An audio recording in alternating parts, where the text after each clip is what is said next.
नमस्कार मित्रों, आप सभी का हमारे YouTube चैनल पर स्वागत है। आज हम लोग घातांक एवं करणे की कुछ प्रश्नों को हल करेंगे। इसके पहली वाली वीडियो में हमने कुछ क्वेश्चंस बताए हुए हैं, आज कुछ और क्वेश्चंस इसमें सॉल्व किए जाएंगे। तो आइए स्टार्ट करते हैं। देखिए पहला क्वेश्चन जो दिया हुआ है, a is equal to B to the power p, a is equal to B की पावर p दिया हुआ है, b is equal to c to the power q और c is equal to a to the power r दिया हुआ है। तो P Q are का मान बताना है। पी क्यू आर का मान क्या होगा? देखिए ऑप्शन है 1, -1, 0 और 2।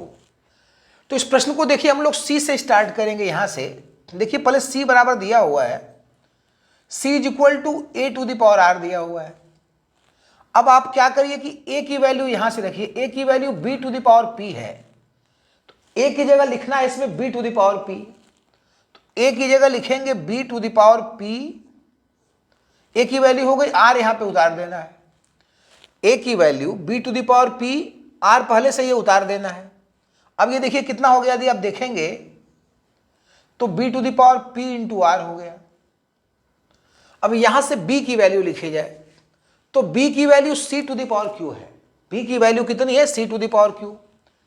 तो बी की जगह लिखेंगे जब आप C to the power Q और इंटू ये देखिए पी इंटू आर हो गया।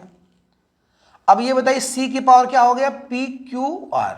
ये यहाँ पे p इंटू आर है, मतलब यहाँ पे r है, तो ये r हो गया। अब c टू द पावर कितना हो गया? पी क्यू आर,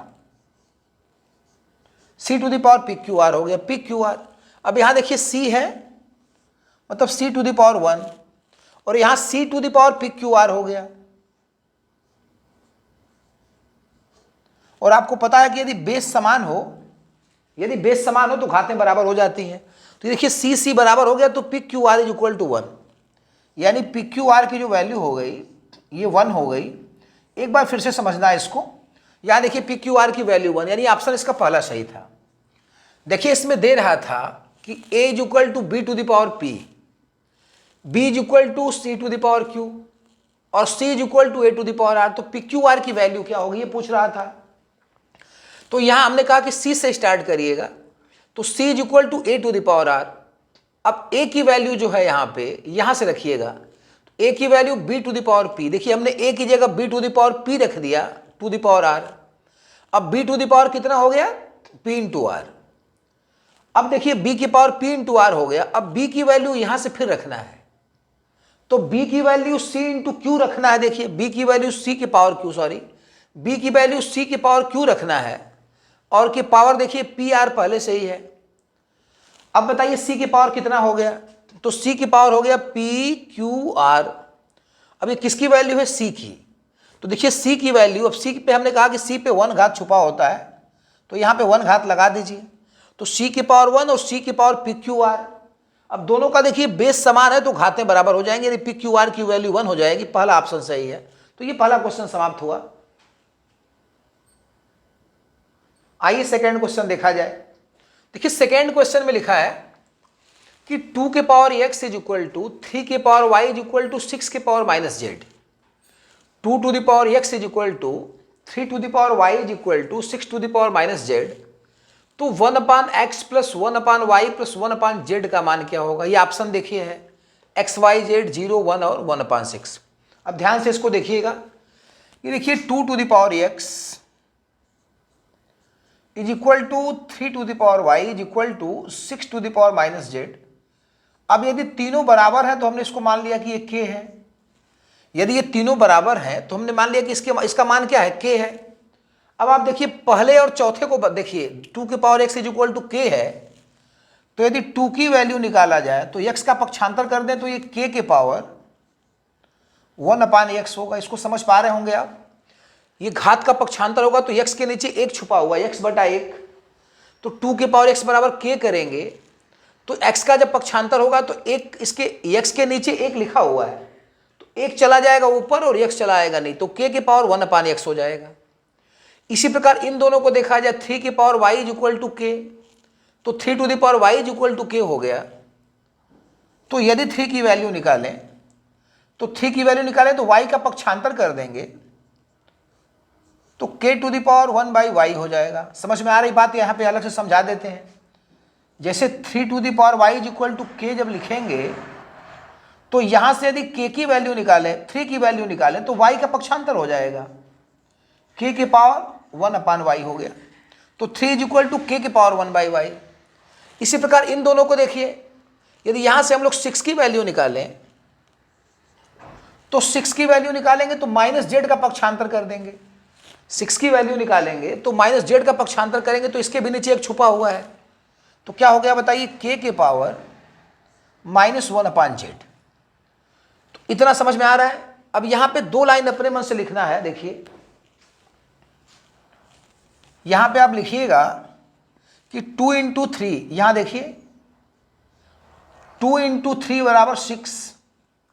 अब 2 इंटू 3 बराबर 6 हो गया तो 2 की वैल्यू कितनी है, k to the power 1/x, और 3 की वैल्यू कितनी है, k to the power 1/y, और 6 की वैल्यू कितनी है, k to the power -1/z।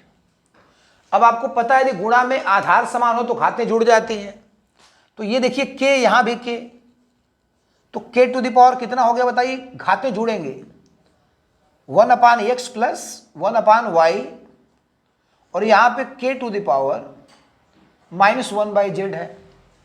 अब देखिए दोनों का बेस समान हो गया, दोनों का बेस यदि समान है तो घातें भी बराबर हो जाएंगी। इधर देखिए 1/x plus 1/y is equal to -1/z हो गया, ये हो गया। अब इस z को इधर लाइए, तो z को इधर लाएंगे तो 1/x plus 1/y plus 1/z बराबर 0 हो गया। देखिए तो 1/x plus 1/y plus 1/z की वैल्यू 0 हो गई। देखिए ये वाला आंसर सही है इसका, सेकेंड ऑप्शन। एक बार फिर से देख सकते हैं इसको, 2 to the power x is equal to 3 to the power y is equal to 6 to the power -z, तीनों बराबर था। हमने इस मान को k मान लिया। अब हमने कहा कि पहले और k को देखेंगे और यहां से यदि हम लोग 2 की वैल्यू निकालें तो k का पक्षांतर हो जाएगा। तो k के नीचे हमने कहा कि एक मतलब यहां पे x का पक्षांतर हो जाएगा, तो x के नीचे हमने कहा कि एक छुपा हुआ है, तो पक्षांतर करेंगे तो 2 is equal to k to the power, ये x उधर जाएगा तो 1/x हो जाएगा। देखिए लिख दिया हमने। इसी प्रकार इन दोनों को देखिए, 3 to the power y is equal to k to the power 1, तो यदि 3 की वैल्यू निकाली जाए तो y उधर जाएगा तो k के पावर 1/y हो गया। इसी प्रकार यदि 6 की वैल्यू निकाली जाए तो z इधर जाएगा तो k के पावर -1/z हो जाएगा। अब हमने कहा कि अपने मन से ये लाइन लिखिएगा, 2 गुणे 3 बराबर 6 होता है। अब 2 का मान यहां से k to the power 1/x, 3 की value k to the power 1/y, और 6 की value k to the power -1/z। अब यहां पे गुणा करते समय देखिए आधार समान है, घातें जोड़ेंगे 1/x प्लस 1/y और k to the power -1/z।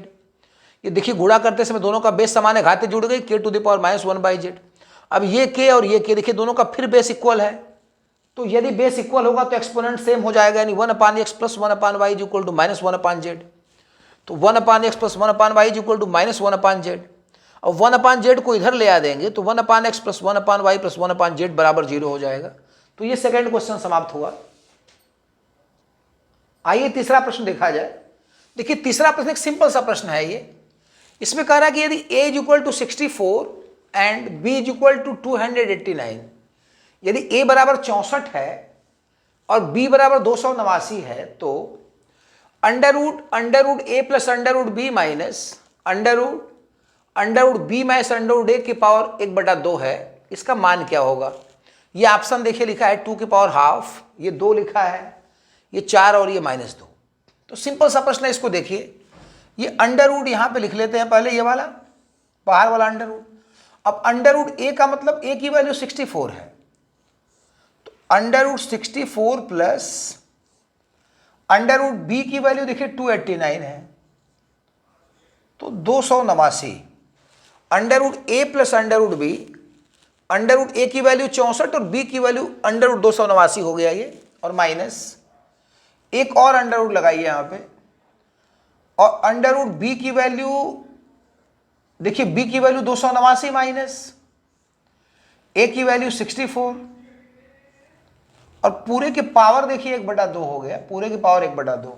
मतलब इसमें क्या करना था कि a की जगह 64, b की जगह 289, b की जगह 289, a की जगह 64 लिख दिया हमने। अब यहाँ पे देखिए इसका अब धीरे धीरे छोटा होता जाएगा ये। अब देखिए 64 का वर्गमूल होता है 8 अट्ठे 64 8, और 289 का वर्गमूल होता है 17।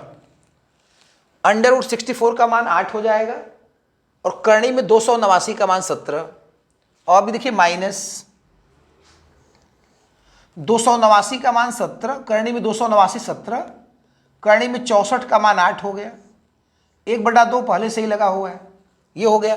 अब यहाँ पे देखिए √17 8 25 हो गया, और माइनस √17 में से 8 गया 9, पूरे पे 1/2 घात। छोटा सा प्रश्न है, इसको हम मौखिक भी हल कर सकते हैं, वैसे बता रहे हैं स्टेप बाय स्टेप। अब देखिए 25, ये 25 का स्क्वायर रूट 5 हो जाएगा और 9 का स्क्वायर रूट 3 हो जाएगा। करणी में 25 का मान 5 और 9 का मान 3 और 1/2 इसकी पावर हो गई। अब 5 में से 3 गया 2 हुआ, तो 2 के पावर 1/2 हो गया। तो ये इसका ऑप्शन पहला सही हो गया। तो प्रश्न में देखिए जहां ए था वहां 64, जहां बी था वहां 289, तो 64 का वर्गमूल 8 और 289 का वर्गमूल 17 जुड़ जाएगा। यहां 289 का वर्गमूल 17 और 64 का वर्गमूल 8 यहां घटेगा। अब 17 8 25 करणी में, और माइनस 17 में से 8 गया 9 करणी में।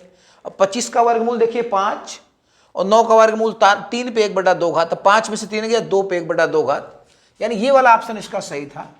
तो ये इसका थर्ड क्वेश्चन समाप्त हुआ। आइए हम लोग नेक्स्ट क्वेश्चन देखते हैं। इसमें ये देखिए एक बड़ा अच्छा सा क्वेश्चन है, लिख रहा है कि √7 - 1 अपान √7 + 1 माइनस √7 + 1 अपान √7 - 1 बराबर a + b √7, a + b √7, then find the value of a and b। Option लिखे हुए हैं। बाएं पक्ष को ध्यान से देखिए। तो सबसे पहले हम लोग इसका परिमेयीकरण कर दें। बताइए क्या हो जाएगा परिमेयीकरण कर देंगे तो √7 - 1 है, हर का परिमेयीकरण करेंगे तो √7 + 1 है ये, तो ऊपर नीचे √7 - 1 से गुणा करेंगे, तो √7 - 1 से गुणा करेंगे ऊपर नीचे, तो √7 - 1 पूरे का होल स्क्वायर, और यहाँ पे √7 + 1 √7 - 1, तो a + b a - b कर देंगे, a² - b²। करणी में 7 का वर्ग 7 और 1 का वर्ग 1, 7 में से 1 गया 6। ऐसे डायरेक्ट नहीं करेंगे तो समय बहुत लगेगा, तो परिमेयीकरण में √7 - 1 से ऊपर नीचे गुणा हो गया, तो ये √7 - 1 पहले से ही है, और √7 - 1 से गुणा करेंगे तो √7 - 1 का होल स्क्वायर, और यहाँ पे √7 - 1 से मल्टीप्लाई करेंगे तो बताइए क्या होगा, √7 + 1 √7 - 1, तो √7 का स्क्वायर - 1 का स्क्वायर, 7 में से 1 गया 6। यहाँ पे आ जाइए माइनस √7 + 1 √7 - 1, तो हर का जब परिमेयीकरण करेंगे तो √7 + 1 से ऊपर नीचे गुणा करेंगे, तो √7 + 1 पहले से भी है। अब बताइए क्या हो जाएगा, √7 + 1 का होल स्क्वायर हो जाएगा, नीचे फिर वही 6 बचेगा, √7 - 1 √7 + 1, 7 करणी में 7 का स्क्वायर - 1 का स्क्वायर, 7 में से 1 गया 6, और ये a + b √7 है, इसको उतारते जाइएगा ऐसे बार बार। अब इसको फिर खोलिए, देखिए a² + b², तो a² करेंगे तो 7 और b² करेंगे तो 1 - 2 √7, और यहां पे देखिए माइनस, इसको खोलेंगे तो √7 का स्क्वायर 7 + 1 और +2 √7, और 6 को हमने एलसीएम ले लिया, और बराबर वाला यही है, देखिए a + b √7। जैसे ही ब्रैकेट खोलेंगे बताइए 7 1 से कैंसिल हुआ कि नहीं हुआ, तो 7 1 से कैंसिल हो गया। अब बताइए यहाँ पे -2 √7 और ये भी -2 √7, अब बताइए कितना हो गया, -4 √7 अपान 6, और ये दाएं पक्ष में जो लिखा हुआ है a + b √7, तो ये लिख दिया हमने। अब इसको हम लोग 2 से काटें, तो 2 से काटिए, 2 तिहाई 6 और 2 दूना के 4, -2 √7/3, और बराबर हो गया a + b √7। एक लाइन देखिए यहाँ पे, ये तो अपरिमेय संख्या हो गई, इरेशनल नंबर हो गया, यहाँ पे a लिखा हुआ है, इसको हम लोग ऐसे लिख सकते हैं, देखिए 0 - 2 √7/3, बस अंतिम लाइन है, a + b √7, बस काम खत्म। अब देखिए परिमेय वाला भाग, इसका जो रेशनल पार्ट है रेशनल पार्ट के बराबर, जो इरेशनल पार्ट है वो इरेशनल पार्ट के बराबर, तो a की वैल्यू 0 हो गई, और √7 का जो गुणांक है कोफिशिएंट -2/3। अब a की वैल्यू यहां से 0, तो a की वैल्यू 0 हो गई। और b की वैल्यू देखिए, √7 का कोफिशिएंट यहां b है, गुणांक √7 का गुणांक b है, और √7 का गुणांक -2/3 है, तो b = -2/3। तो यहां पे देखिए आपका ये फर्स्ट ऑप्शन सही था, a = 0, b = -2/3। तो यहां पे जो सीखने की बात यह है कि जिसे परिमेयीकरण करना हो, √7 -1 से ऊपर नीचे गुणा करेंगे तो √7 - 1 का होल स्क्वायर कर दीजिए, और इसको डायरेक्ट लिखा करिए √7 + 1 √7 - 1। √7 के स्क्वायर में से 1 का स्क्वायर घटा देना होता है, 7 में से 1 गया 6। इसी प्रकार यहाँ भी 6, इसका भी परिमेयीकरण कर देंगे, a - b के होल स्क्वायर पे खोल देंगे, यहाँ a + b के होल स्क्वायर पे खोल देंगे। अब ये कट जाएगा, 7 1 ब्रैकेट खोलेंगे तो -1 कट जाएगा, -2 √7, और ये भी -2 √7। अब ये -4 √7 बटे में 6 रहेगा। अब हमने कहा कि 2 से काटा जाए इसको, तो 2 दूना के 4 और 2 तियां 6, -2 √7/3 बराबर a + b √7। अब देखिए ये इसका अपरिमेय भाग है, ये इसका परिमेय भाग है, रेशनल पार्ट है, ये इरेशनल पार्ट है, इसमें रेशनल पार्ट आया ही नहीं, तो इसको हमने अपने मन से 0 लिख लिया। तो इसको हम लोग ऐसे लिख सकते हैं, 0 - 2 √7/3 बराबर a + b √7। इसका परिमेय भाग देखिए 1 है, इसका जो रेशनल पार्ट है वो 1 है, और इसका रेशनल पार्ट 0 है। और ये √7 का गुणांक देखिए यहाँ b है, और √7 का गुणांक -2/3 है, तो यहाँ से a = 0 और b = -2/3, तो ये पहला ऑप्शन इसका सही था। तो ये चौथा क्वेश्चन समाप्त हुआ। आइए पांचवा क्वेश्चन देखा जाए इसका। देखिए इसमें लिखा है कि 1 का क्यूब + 2 का cube plus and so on 10 का क्यूब 3025 है। 1 से लेके 10 तक की संख्याओं का घन लिखा है 3025। तो आपसे कहा जा रहा है कि 2 का क्यूब धन 4 का क्यूब धन 6 का क्यूब एंड सो ऑन 20 का क्यूब का मान क्या होगा। तो पहले आप इसको देखिए कि 1 से लेके 10 तक की संख्याओं का घन ये 3025 दिया हुआ है, और आपको 2 से लेकर 2 4 मतलब एक एक गैप करके 2 है 4 है सम संख्याएं हैं, 20 का क्यूब का मान निकालना है। अब ध्यान से थोड़ा एक लाइन बस ध्यान से देखिएगा। 2 को हम लोग लिख सकते हैं, 2 को लिख सकते हैं मतलब 1 × 2 ऐसे मतलब लिख सकते हैं इसको, 1 × 2 का क्यूब। 4 को लिख सकते हैं हम लोग 2 × 2 का क्यूब, ये क्यूब है। 6 को हम लोग लिख सकते हैं 2 × 3, 6 को 2 × 3 का क्यूब एंड सो ऑन। 20 को लिख सकते हैं हम लोग 2 × 10, 20 को लिख सकते हैं कि नहीं, 20 को 2 × 10 लिख सकते हैं, और ये हो गया क्यूब। अब देखिए 2 आप ध्यान से देखेंगे 2 सब में कॉमन है, 2 का क्यूब 2 का क्यूब, यहां भी 2 का क्यूब, यहां भी, सब में एक एक बार 2 का क्यूब है। तो हमने कहा कि 2 का क्यूब यहां से बाहर ले लीजिए आप, तो 2 का क्यूब बाहर लेंगे, 2 अपनी घात लेके बाहर निकल गया, तो यहां पे 1 का क्यूब बचा, और ये वाला 2 का क्यूब यदि निकाल देंगे तो ये वाला 2 का क्यूब बचेगा, और ये वाला 2 का क्यूब निकाल देंगे तो 3 का क्यूब बचेगा,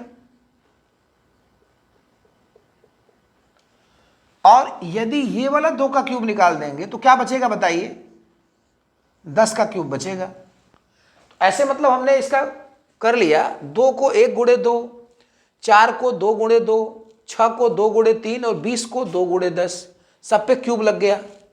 तो यहाँ पे 2 का क्यूब, और यहाँ भी 2 का क्यूब बाहर ले लिया हमने कॉमन लेके, यहाँ भी 2 का क्यूब है तो बाहर ले लिया, देखिए सब में से 2 का क्यूब बाहर ले लिया, यहाँ भी 2 का क्यूब था तो ये भी बाहर हो गया। अभी क्या हुआ, 1 का क्यूब, और ये 2 बाहर हो गया तो 2 का क्यूब यहाँ बचा, और ये 2 का क्यूब बाहर हो गया तो 3 का क्यूब बचा, और ऐसे लास्ट में ये 2 का क्यूब बाहर हो गया तो 10 का क्यूब बचा। अब ये बताइए कि इसी का मान दिया है ना, 1 का क्यूब धन 2 का क्यूब धन 3 का क्यूब 10 का क्यूब, इसी का मान 3025 दिया हुआ है, तो ये 2 का क्यूब देखिए 8 हो जाएगा, और इसकी वैल्यू 3025 दी हुई है। अब आप गुणा कर लीजिए फिर, 25 × 8 = 200, 25 × 8 = 200, 25 × 3 = 75, तो 75,200 इसका मान आ जाएगा। तो ये पांचवा क्वेश्चन समाप्त हुआ। आज की वीडियो में बस इतना ही, कल हम लोग कुछ नए क्वेश्चन के साथ मिलेंगे, तब तक के लिए धन्यवाद।